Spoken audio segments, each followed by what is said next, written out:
জাহিদ ভাইয়ের কথা থেকেই বলছি যে এখানে অত্যন্ত পরিষ্কার যে এখান থেকে আমরা কি আলাদা থাকতে পারবো, এলফ থাকতে পারবো, এরকম একটা ঘটনায় যেখানে আমেরিকা এখানে ইন্দো প্যাসিফিক পলিসি নিয়ে কাজ করছে, তার একটা বার্মা অ্যাক্ট পাশ করেছে সে পার্লামেন্টে অত্যন্ত স্পষ্টভাবে। এবং যতবারই আপনি দেখবেন মার্কিন প্রতিনিধি দল আসছে ততবারই তারা কিন্তু রোহিঙ্গাদের ক্যাম্প পরিদর্শন করছেন, এই সমস্ত বিষয়গুলো নিয়ে আলাপ আলোচনা করছেন। আমি মির্জা ফখরুল ইসলাম আলমগীরের এই এই মন্তব্যকে সাপোর্ট করি।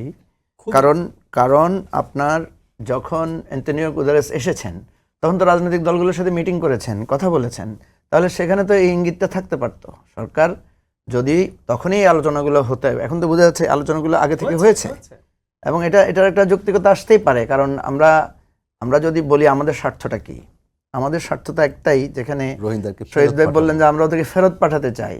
তো ফেরত পাঠাতে চাইলে এখানে দুইটা বিবাদমান পক্ষ, আরাকান আর্মি আর জান্তা সরকার, এই দুই গ্রুপের সাথেই কিন্তু আমাদেরকে এখানে লবি করতে হবে, ভূমিকা রাখতে হবে।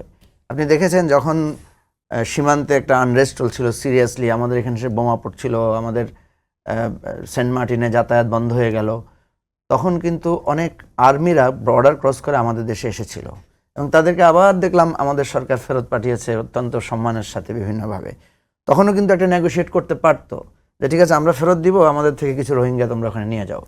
দেখেন রোহিঙ্গাদেরকে আমরা এখানে আশ্রয় দিয়েছি, এটাকে মানবিক দিক, কিন্তু এটা তো সত্য যে আমাদের মানে সার্বভৌমত্বের জায়গায় এবং আমাদের আঞ্চলিক একটা নিরাপত্তার জায়গায় আমরা একটা বিরাট ঝুঁকির মধ্যে পড়েছি এবং এটা একটা লং টার্ম ইফেক্ট। এবং যতই বলেন যে প্রফেসর ইউনূস বলেছেন খুব ইমোশনাল কথা যে আগামী বছর ঈদ আপনারা সেখানে করবেন, কিন্তু আমরা তো এই জায়গাটা, এটা জাহিদ ভাই একটা কথা বলে অলরেডি উনি খুব শিকার হয়েছেন পাবলিকলি, আমি দেখেছি। বাস্তবতা হচ্ছে যে এই জায়গাটা এত আবেগ দিয়ে ভাবার জায়গা না, অত্যন্ত বাস্তবতার জায়গা। হ্যাঁ, আমরা যদি ওরকম শক্তিশালী হতাম, আমি একমত, আমরা যদি শক্তিশালী হতাম তাহলে এই আরাকান আর্মির সাথে মিলে আমাদের রোহিঙ্গাদেরকে যদি তাদের সাথে অ্যাটাচ করে দিয়ে রাখাইনটাকে একটা জায়গায় নিয়ে যাওয়া যেত, তাহলে আমরা কিন্তু তখন এই রোহিঙ্গাদেরকে ওদের সাথে মিলিয়ে দিতে পারতাম, ফলে এরা গিয়ে ওখানে থাকতে পারতো।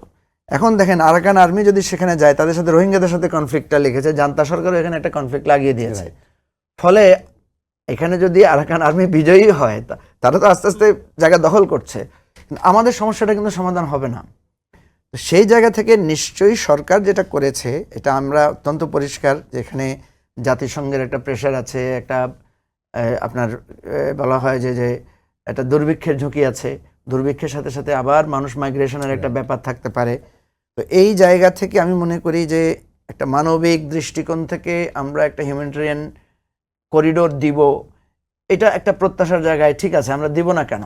আমাদের সময় ইন্ডিয়ারা আমাদেরকে দিয়েছে, আমরা তাদের জায়গায় গিয়েছি, আশ্রয় দিয়েছে, এটা তো হতেই পারে একটা।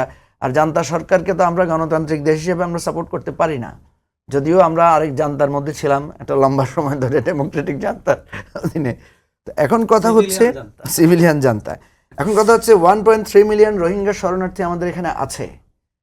এখন আমরা এই কনফ্লিক্টের মধ্যে ঢুকে আমাদের লাভটা কি হবে? আমরা যদি লাভ বের করে আনতে পারি, অবশ্যই আমাদের প্রয়োজন। যেখানে জাহিদ ভাই যে কথাটা শেষ করেছেন যে দেশ যদি একটু আনরেস্ট পজিশনে থাকে, ইকোনমি যদি একটু ভোলাটাইল সিচুয়েশনে থাকে, তাইলে তো আমরা দেশের স্বাভাবিক নির্বাচন, আমরা যেগুলো নিয়ে এখন কথা বলছি, এই জায়গা থেকে তো লুক শিফট হয়ে যাবে।